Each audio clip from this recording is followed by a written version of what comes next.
यदा यदा हि धर्मस्य ग्लानिर्भवति भारतम् अभ्युत्थानम् अधर्मस्य तदात्मानं सृजाम्यहम् परित्राणाय साधूनां विनाशाय च दुष्कृतां धर्म संस्थापनार्थाय संभवामि युगे युगे।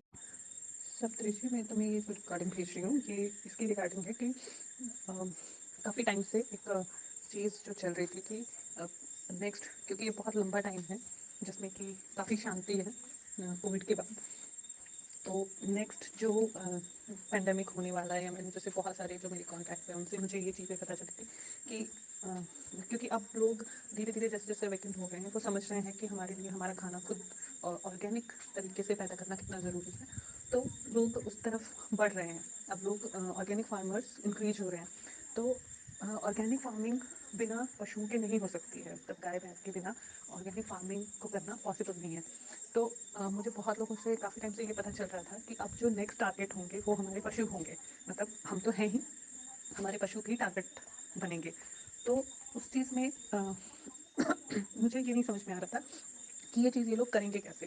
तो मेरी जस्ट बात हुई मेरी सिस्टर से कल मॉर्निंग, तो मुझे उन्होंने बताया कि हमारे यहाँ अभी गाय बहुत ज़्यादा गाय मर रही हैं, उनको कुछ इस तरीके की बीमारी हो रही है कि उनकी पूरी बॉडी के ऊपर फोड़ी फिंसियाँ इस तरीके से हो रही हैं और उनकी डेथ हो रही है। तो ये जब चीज़ मैंने सुनी तो मुझे तुरंत वो याद आया, और उनके पास जर्सी गाय हैं, तो उन्होंने कहा कि अभी भैंसों के अंदर ये प्रॉब्लम नहीं शुरू हुई है, भैंसों के अंदर प्रॉब्लम कम है, लेकिन जर्सी गाँव में ज़्यादा हो रही है, क्योंकि जर्सी गाय की इम्यूनिटी बहुत वीक होती है, क्योंकि वो यहाँ की नहीं है, लोकल नहीं है, इस वजह से उनकी इम्यूनिटी वीक होती है। तो इसलिए अभी इमीडिएट उनके ऊपर बहुत तेज़ी से इफेक्ट हो रहा है इसका, और धीरे धीरे पर ये होगा कि आगे भैंसों के ऊपर और देसी गाँव के ऊपर भी इफेक्ट होगा ही इन लॉन्ग टर्म। और देखा जाए तो देसी गाय तो वैसे भी इन लोगों ने वाइट रिवोल्यूशन में ऑलमोस्ट बहुत कम कर दी है, ख़त्म ही कर दिया है एक तरह से। बहुत पंजाब में तो बहुत कम है देसी गाय, ज़्यादातर जर्सी विलायती गायें ही हैं। तो उनकी इस तरीके से डेथ होना, इस तरीके की बीमारी का अटैक होना उसके ऊपर, तो मुझे कुछ भी समझ में नहीं आ रहा था कि ये हो कैसे रहा है। और फिर अचानक मुझे जैसे कुछ क्लिक हुआ, और मुझे ये ध्यान आया कि उनके फूड में कहाँ कुछ ऐसा हो सकता है जो कि इनको ये प्रॉब्लम क्रिएट हो रही है। तो ये मुझे एक चीज़ रियलाइज़ हुई कि पंजाब के जो लोग हैं अभी वो इस तरीके के हो गए हैं, उनकी मेंटालिटी पैक फूड की तरफ इस तरीके से हो चुकी है कि कोई भी अपने गाय भैंसों को घर पे बनी हुई फीड नहीं देते, वो लोग बाहर से फीड मंगवाते हैं, ना फीड खरीद के ही देते हैं। जो पहले हमारा पुराना कल्चर था कि हम घर पे फीड तैयार करते थे और देते थे, तो हवा से कोई प्रॉब्लम नहीं हो सकती है, क्योंकि हवा तो सारे लोग ही ले रहे हैं, तो फिर प्रॉब्लम सबके साथ होनी चाहिए, किसी एक पर्टिकुलर एनिमल के साथ ही क्यों हो रही है, तो वो बाकी लोगों के साथ भी होनी चाहिए। तो यहाँ हमें बहुत ही, मतलब ये बिल्कुल सेम उसी तरीके से हो रहा है अब, कि जैसे पहले की सो कॉल्ड जो बीमारी थी वो पहले इस एज में आई, फिर दूसरी एज में आई, फिर नीचे नीचे धीरे धीरे धीरे धीरे बच्चों तक पहुंच रही है। तो इतनी स्टेप वाइज, इतनी प्लानिंग से कोई बीमारी कैसे, कोई भी महामारी इतनी प्लान करके एज के अकॉर्डिंग और स्पीशीज के अकॉर्डिंग नहीं आती है। जो भी बीमारियां अगर कुछ रियली में है तो वो सबके लिए बराबर होगा, नेचर में ऐसे ही होता है, आज तक जो कुछ हुआ ऐसे ही हुआ। इतनी प्लानिंग के साथ कोई वायरस नहीं आता, कोई बीमारियां इस तरीके से प्लान करके नहीं आती कि हम पहले इस एज ग्रुप को अटैक करेंगे, उसके बाद इस एज ग्रुप को अटैक करेंगे, उसके बाद इस एज ग्रुप को अटैक करेंगे। तो इस तरह की प्लानिंग सिर्फ ह्यूमंस ही कर सकते हैं। तो ये चीज़ मुझे समझ में आई कि हाँ, इनकी इम्यूनिटी सबसे कमज़ोर होती है जर्सी गाँव की। तो उनकी फूड में क्या दिक्कत हो सकती है, क्योंकि अब तक वो जो कुछ भी खा रहे हैं वो सब कुछ सेम है, जो हवा वो दे रहे हैं सेम है, जो पानी दे रहे हैं वो सब कुछ सेम है। तो ऐसा क्या उनकी डाइट में आ रहा है जो सेम नहीं है? तो जो सेम चीज़ नहीं है वो है फीड, जो कि वो पैक्ड खरीदते हैं, बोरों के बोरे वो फीड खरीदते हैं और वो अपने पशुओं को खिलाते हैं, वो फीड कोई घर में तैयार नहीं करते। तो एक ही सोर्स है हमारे पशुओं तक पहुंचने का, वो है फीड, और फीड फैक्ट्रियों में बनती है। तो ऑब्वियस सी बात है कि पैक्ड फीड में कुछ भी चीज़, कुछ भी वायरस हो या कोई भी ऐसी चीज़ मिक्स की जा सकती है जिससे कि उनकी इम्यूनिटी वीक और जिसकी भी इम्यूनिटी वीक होगी उस पर सबसे पहले ये बीमारी अटैक करेगी। और जैसे जैसे धीरे धीरे ये कंटिन्यू होता जाएगा, वो खाते चले जाएंगे पशु, तो धीरे धीरे जिनकी इम्यूनिटी फिर उससे थोड़ी स्ट्रांग होगी वो थोड़ी ज़्यादा दिन ठीक रहेंगे, उसके बाद उनके ऊपर भी अटैक होगा, फिर इस तरीके से स्टेप वाइज वो होगा। तो सबसे वीक इम्यूनिटी जर्सी गाय की होती है, तो सबसे पहले अटैक जो है वो जर्सी गाय पे हुआ। तो इट मीन्स कि पैक्ड फूड में भी कुछ ना कुछ प्रॉब्लम आ रही है, और ये इसको हम किसी ये नहीं कर सकते कि, क्योंकि केमिकल्स तो हमें पता है कि बहुत तरह के मिलाए जा रहे हैं पैक्ड फूड में, और वो जो केमिकल्स हैं वो कितने हमारे शरीर के लिए हार्मफुल है वो भी हमें पता है, क्योंकि आजकल छोटे छोटे बच्चों को ही पैदा होते ही इतनी तरह की बीमारियां हो रही हैं। तो हमें पता है कि पैट फूड में क्या क्या मिक्स किया जा सकता है। हो सकता है ज़रूरी नहीं है कि अभी ही मिक्स कर रहे हैं, ये एक लंबे टाइम से ही उसमें मिक्स कर सकते हैं और किसी भी तरीके से हो सकता है।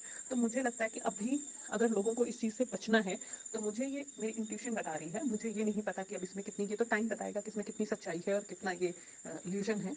लेकिन मुझे ये इंट्यूशन आ रहा है, मुझे ये इंट्यूशन आ रहा है कि ये जो चीज़ है ये कहीं ना कहीं पैट फूड के थ्रू ही ये सारी प्लानिंग्स चल रही है।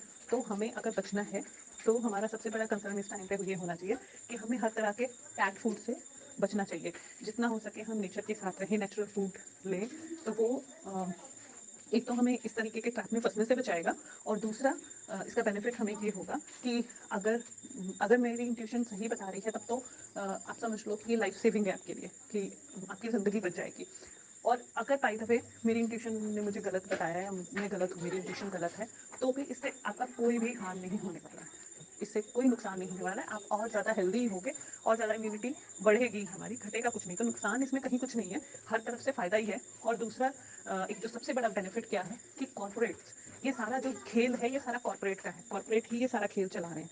तो हम एक छोटी सी स्टेप से, क्योंकि लोग अपनी पावर को समझ ही नहीं पा रहे हैं कि सारी पावर हमारे हाथ में, अगर ये कॉर्पोरेट हमें आज नचा रहे हैं तो ऐसा नहीं है कि हमारे हाथ में पावर नहीं, हमारे हाथ में बहुत पावर है। वो किस चीज़ के दम पे हमें नचा रहे हैं, क्योंकि हम ही तो उनका सामान खरीद रहे हैं, हम ही तो उनको वो जो कुछ भी बना के हमें दे रहे हैं हम ही उनको खरीद रहे हैं और हम ही उनको सारी पावर दे रहे हैं। तो हमें ये समझने की ज़रूरत है कि हम में बहुत पावर है। अगर हम अपनी पावर मतलब हम अपनी अगर पावर को पहचान लें कि हमारे अंदर बहुत पावर है और हम चाहें तो एक दिन में किसी भी कॉर्पोरेट को ख़त्म कर सकते हैं। वो बहुत सिंपल है कि हम उनके बनाए हुए प्रोडक्ट को कंज्यूम करना बंद कर दें। तो जब हम जैसे ही हम उनके प्रोडक्ट्स को कंज्यूम करना बंद कर देंगे तो एक सिंगल डे में ही बड़ी बड़ी कंपनियां हिल जाती हैं। ऐसा बहुत बार हुआ है। बहुत सारी ऐसी कंपनियां हैं जिनके एक अचानक कुछ ऐसा सीन इन हुआ है पास्ट में भी, कि एक पर्टिकुलर कंपनी का प्रोडक्ट एक सारे लोगों ने एक साथ कंज्यूम करना बंद कर दिया और वो कंपनी एक दिन के अंदर ही उसकी हालत ख़राब हो गई, वो ऑलमोस्ट ख़त्म होने की कगार पे आ गई। तो इसलिए आप जब तक आप अपनी पावर को, इस पावर को नहीं पहचानोगे कि हमारे दम पर ही वो लोग खड़े हैं और हम एक दिन में उनको ख़त्म कर सकते हैं, तो एक एक तो प्लस पॉइंट ये होगा आपके साथ कि आपकी हेल्थ अच्छी होगी, दूसरा प्लस पॉइंट ये होगा कि आपका पैसा बचेगा, तीसरा प्लस पॉइंट ये होगा कि इन कॉर्पोरेट्स की पावर घटेगी। तो इस एक स्टेप से तीन तीन बेनिफिट हैं और अगर मेरी इंट्यूशन बिल्कुल सही है तो आपकी जान बच जाएगी। सबसे बड़ी चीज़ इस टाइम पे जो है आपकी, आपके बच्चों की जान बच जाएगी। तो इसलिए मैं चाहती हूँ कि ये ज़्यादा से ज़्यादा आप स्प्रेड करो ताकि लोग अवेयर हो जाएं, इससे पहले कि कोई बड़ा पैंडेमिक इस तरीके का क्रिएट किया जाए और लोगों के लिए जीना मुश्किल कर दिया जाए। उससे पहले पहले अगर लोग इस चीज़ को समझ जाएं और अवेयर हो जाएं और इस चीज़ से बच जाएं हम लोग, तो एक बहुत बड़ी प्लानिंग को हम फेल कर सकते हैं। तो ये अपने ही ऊपर है कि आप कितना अपने आप को पावरफुल समझते हो, कि हम कितने पावरफुल हैं। और हर इंडिविजुअल जो ये सोच है ना लोगों की कि हम अकेले से क्या होगा, हमारे अकेले करने से क्या होगा, तो ये सोच ही, ये फाउंडेशन ही गलत है। अकेले अकेले एक एक के करने से ही सब कुछ होता है। अगर आप क्यों सोचते हो ऐसा कि हम अकेले करेंगे तो क्या होगा? अगर अकेला अकेला इंसान करना शुरू करेगा तभी तो कुछ होगा। अगर हर कोई यही सोचेगा कि सिर्फ मैं करूँ क्या होगा उससे, तो कुछ बदलने वाला नहीं है। लेकिन आप देखो कि आपको किसी से कोई मतलब नहीं होना चाहिए, आपको सिर्फ अपने आप से मतलब होना चाहिए कि मुझे चेंज करना है अपने आप को, बाकी किसी को नहीं करना है, ना करे। अगर हर इंसान ये सोचने लगे ना तो सारी चीज़ें ऑटोमेटिकली चेंज हो जाएंगी। तो प्लीज़ इस माइंडसेट से बाहर निकल के, या फिर हम तो हमारे करने से क्या, जो कॉमन डायलॉग पब्लिक के होते हैं, हमारे अकेले के करने से क्या होगा, वो लोग बहुत पावरफुल हैं, वो इतने बड़े लेवल पे हैं, ये लोग कुछ भी कर सकते हैं, हम कुछ नहीं कर सकते। तो अपने आप को कमज़ोर समझने की जो ये लोगों के अंदर जो भरी हुई है ना, इन लोगों ने इस तरीके से माइंड को प्रिपेयर कर दिया है लोगों को कि लोग अपने आप को बहुत ही कमज़ोर समझने लग गए हैं। उनको अपनी पावर्स बिल्कुल समझ में नहीं आती कि हमारे अंदर कितनी पावर है। और सबसे बड़ी पावर यूनिटी में है, यूनाइट होकर रहें। और ऐसी थिंकिंग को बिल्कुल भी ना सोच रखें कि एक अकेले हमारे करने से क्या होगा। एक अकेले के करने से ही सब कुछ होता है, क्योंकि अकेले अकेले लोग शुरू करेंगे ना तो सब कुछ चेंज हो जाएगा। तो मैंने आपको वो भी समझा दिया कि ये मेरी इंट्यूशन है। तो और मैं चाहती हूँ कि इसको आप ज़्यादा से ज़्यादा स्प्रेड करो ताकि हम बच सकें, सारी दुनिया इस चीज़ से बच सके, इस तरीके की प्लानिंग से बचा सके अपने आप को। Thank you.